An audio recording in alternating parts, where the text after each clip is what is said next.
Greetings friends, today I will present on the topic steady state temperature in a circular disk. For this, we will consider a thin disk of radius r placed in a plane and its center is origin, and we will find a solution of steady state temperature u r theta as a function of polar coordinates.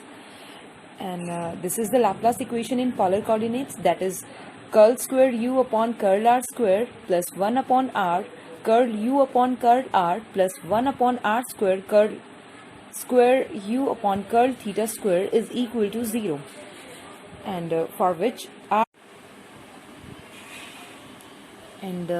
lies between 0 to the radius of the given disk, and theta lies between minus pi to pi.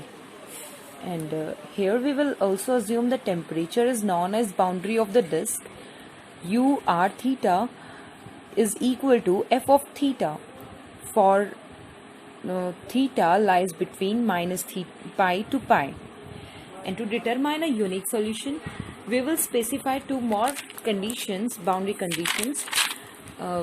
Because it is a circle and r pi and r minus pi are polar coordinates of the same points, we will have u r pi is equal to u r minus pi, and hence its derivative to curl u upon curl theta r pi is equal to curl u upon curl theta r minus pi. And the solution for the Laplace equation is u r theta is equal to f of r and g of theta. And using this solution and that Laplace equation, we will get double derivative of f of r g theta plus 1 upon r derivative of f of r g theta plus 1 upon r square f of r double derivative of g theta is equal to 0. And if f of r and g of theta is not equal to 0, then we can write this equation as r square double derivative of f of r plus r derivative of f of r upon f of r plus double derivative of g of theta upon g of theta is equal to 0, which gives r square double derivative of f of r plus r derivative of f of r upon f of r is equal to minus of double derivative of g of theta upon g of theta. Since the left hand side depends on r and right hand side depends on theta, and r and theta are independent variables, so the both sides must be equal to a constant, say lambda. Here we will get two equations such as r square double derivative of f of r plus r derivative of f of r minus lambda f of r is equal to 0, and the second one is double derivative of g of theta plus lambda g of theta is equal to 0. Here for lambda, three cases will arise. The first is lambda is equal to 0, and the others are lambda less than 0 and lambda greater than 0. First we will discuss lambda is equal to 0. Then using this equation, double derivative of g of theta plus lambda g of theta is equal to 0. On substituting lambda is equal to 0, we will get double derivative of g of theta is equal to 0, which gives g of theta is equal to a theta plus b. Here a and b are constant.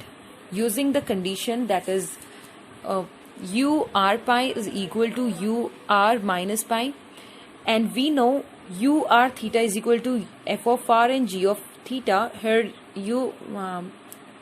r is same, is a constant, so we can also write this as g of pi is equal to minus g of minus pi. On solving this, we will get incomplete solution, so we will go for the another two cases. The second one is lambda is less than 0. So here we will let lambda is equal to minus n square, and using this equation again and substituting lambda is equal to minus n square, we will get double derivative of g of theta minus n square g of theta is equal to 0, which is a differential equation, and we can find the solution of this equation by using this formula. So the general solution we will get here, g of theta is equal to c e raised to power n theta plus d e raised to power minus n theta, where c and d are constants. And using the conditions, that is g pi is equal to g minus pi, we will get c e raised to power n pi plus d e raised to power minus n pi is equal to c e raised to power minus n pi and d e raised to power n pi. And on solving this, we will get c minus d into e raised to power n pi minus e raised to power minus n pi is equal to 0. We cannot take it as 0, so c minus d is equal to 0, and we will get c is equal to 0. And we will use the another condition, that is derivative of g dash pi is equal to g dash minus pi. On solving this, we will get c is equal to 0, and from the above equation, c equal to d is equal to 0, which gives g of theta is equal to 0. Hence, we will have no eigenvalue in this case, so we will neglect this case. And the last is when lambda is greater than 0. Let lambda is equal to k square, and using this equation again and substituting lambda is equal to k square, we will get lambda double derivative of g of theta plus k square g of theta is equal to 0, which is also a differential equation, and we can find the solution of this differential equation with this method. So the general solution is given as g of theta is equal to c cos kx plus d sin kx. Using the above conditions, that boundary conditions, that of g of pi is equal to g of minus pi, and on substituting each values of g of pi and g of minus pi, we will get 2d sin k pi is equal to 0.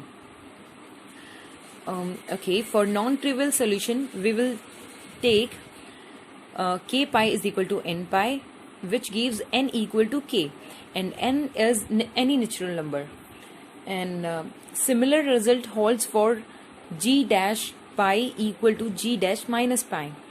Hence, the general solution of g of theta is given as g n theta is equal to c n cos n theta plus d n sin n theta. Thus, the eigenvalues for this that differential equation will be lambda is equal to n square when n is 0, 1, 2 and so on. And the eigenfunctions for this values are g naught theta is equal to c naught and gn theta is equal to c n cos n theta plus d n sin n theta. And for lambda is equal to n square, we will take the another equation, that is r square double derivative of f of r plus r derivative of f of r minus n square f of r is equal to 0. And this is second order Euler differential equation, but solution is given as f n r is equal to a n r is to power n plus b n r is to power minus n, and n are natural numbers, and f naught r is equal to a naught, which is constant. And it is necessary for the solution that solution must be bounded, and for this we will take bn is equal to 0 as r is to power minus n tends to infinity as r tends to some positive of 0. And combining these cases, we can write fnr is equal to a n r raised to power n for n belongs to natural numbers. Now we will have a function of form u n r theta. Here we had solution u r theta is equal to f of r and g of theta. So u n r theta is equal to f n r and g n theta, which is equal to a n r raised to power n c n cos theta and d n sin theta. Taking a n c n equal to a n and a n d n equal to b n. Then a n u n r theta is equal to r raised to power n a n cos n theta plus b n sin n theta. and this un function satisfy Laplace equation, and the periodicity condition as well as the condition must be bounded.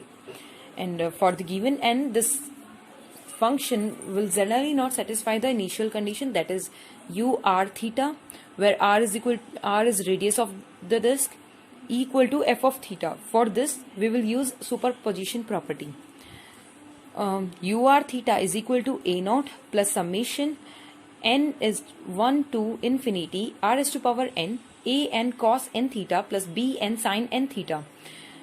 Now using initial condition, that is u r theta is equal to f of theta, and which will be equal to a naught plus summation of n equal to 1 to infinity a n r raised to power n cos n theta plus b n r raised to power n sin n theta. And we will expand this with the help of Fourier series expansion of f of theta on pi to minus pi. So a naught is equal to 1 by 2 pi minus pi integration minus pi to pi f of theta d theta, and a n r is to power n equal to 1 upon pi minus pi integration minus pi to pi f of theta cos n theta d theta. And we will find this value of a from here, this equation, that is a n equal to 1 upon pi r is to power n integration minus pi to pi f of theta cos n theta d theta. And similarly we will also find the solution of value of bn equal to 1 upon pi r raised to power n integration minus pi to pi f of theta sin theta d theta. And after this we will substitute these values in equation 5, that was the solution, which gives us the complete solution of u r theta, and which will be the steady state temperature of circular disk. Thank you friends, have a nice day and take care.